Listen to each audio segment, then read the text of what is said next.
Muhawe ikaze mu kiganiro neza kinyura kuri Danis TV mugezweho na Ndahiro Clementina. Uyu munsi turaganira ku nsanganyamatsiko y'ingenzi cyane mu buzima bwa buri munsi ivuga iti imbaraga zo kuvuga oya mu bwenge. Mu buzima bwa buri munsi abantu benshi bahura n'ibibazo bagahatirwa gukora ibintu batifuza cyangwa bakotswa n'igitutu n'abandi kugira ngo bemere ibintu bidasanzwe. Ariko rero kwiga kuvuga oya mu bwenge ni imwe mu mpano ikomeye umuntu wese ashoboye kugira. Ni ikimenyetso cy'ubushobozi bwo kwifatira ibyemezo bikwiye, kubaka icyerekezo cyawe no gucunga neza ubuzima bwawe n'igihe cyawe.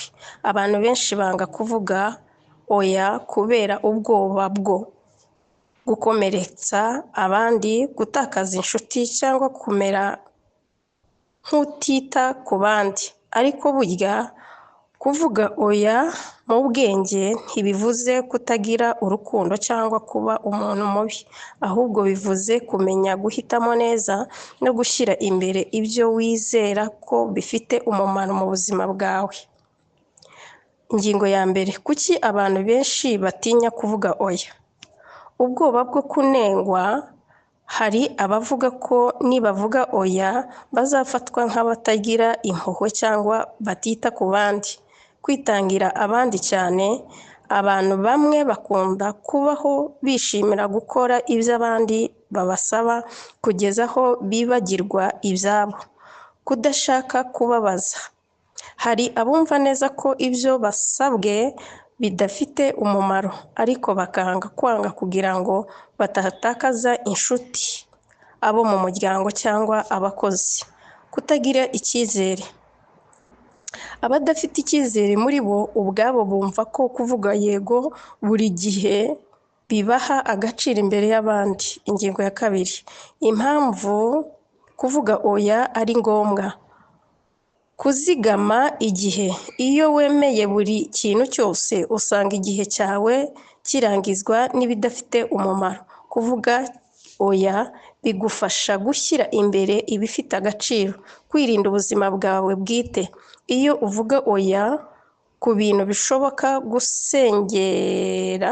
kugusenyera ubuzima, uba urinda ubuzima bwawe bw'umubiri, ubw'igitekerezo ndetse n'ubw'umwuka.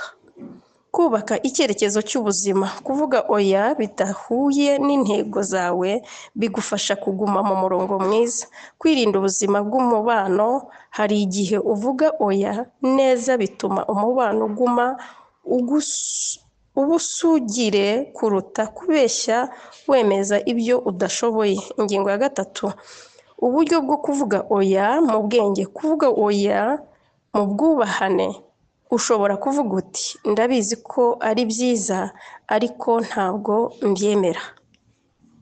Gutanga impamvu itari ndende. Ntugomba gusobanura byose, ijambo ryoroheje rirahagije. Kugira icyizere mu byo uvuga. Ntuvuga oya mu gihirahiro cyangwa kwicisha bugufi cyane. Vuga ufite icyizere ariko wicishije bugufi. Kwiga kuvuga oya hakiri kare. Ntukatekereze ko ibintu bikomeye cyangwa byagutwaye igihe kinini ngo ubone kuvuga oya. Kuvuga oya utitaye ku bwoba bw'ingenzi si byo abandi batekereza, ahubwo ni ukuri kwawe. Ingingo ya kane, ibyiza byo kumenya kuvuga oya. Bituma umuntu ugira amahoro mu mutima kuko aba atagisabirwa gukora ibyo adashaka. Bituma umuntu agira imbaraga zo gushyira imbere ibifite umumaro. Bituma umuntu yubaka icyizere imbere y'abandi kuko bamenye ko ari umuntu w'ukuri. Bituma umuntu akura mu bitekerezo no mu myitwarire akamenya kwigenga. Ingingo ya gatanu, ingeri z'ubuzima bwa buri munsi. Iyo inshuti ikubwiye kujya mu bikorwa bitakubaka, kuvuga oya mu bwenge ni uguhagarara ku kuri kwawe.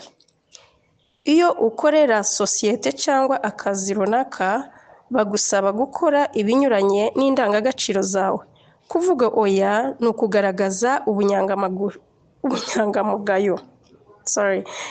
Iyo umwanya usabwe inshuti ze, kunywa ibiyobyabwenge cyangwa gukora ibidakwiriye, kumenya kuvuga oya ni imbaraga zo kurinda ubuzima bwe bw'ejo hazaza. Ingingo ya 6, uburyo bwo kwitoza kuvuga oya.